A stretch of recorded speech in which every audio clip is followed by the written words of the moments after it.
ఈ 16 నామాల్ని ఎవడు చదువుతున్నాడో వాడికి విఘ్నములు రాకుండా వాడు జీవితంలో చేరవలసినటువంటి స్థానమునకు చేరుకుంటాడు. కాబట్టి మిగిలినవి చదివావా చదవలేదా నీ ఇష్టం. ఇది మాత్రం నీ కొరకు మాత్రమే కాదు, నిన్ను నమ్ముకున్న నీ కుటుంబం కోసం నువ్వు చదవాలి. నీకు చదవడం చేత కాకపోతే కనీసం ప్రతిరోజు ఇది చదవడం వచ్చిన వాళ్ళ దగ్గరికి వెళ్ళి చదవమని నువ్వు వినాలి.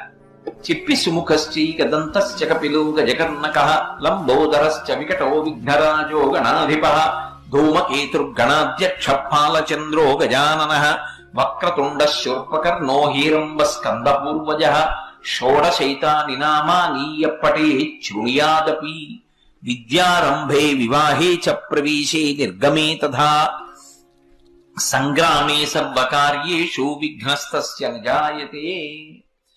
ఈ 16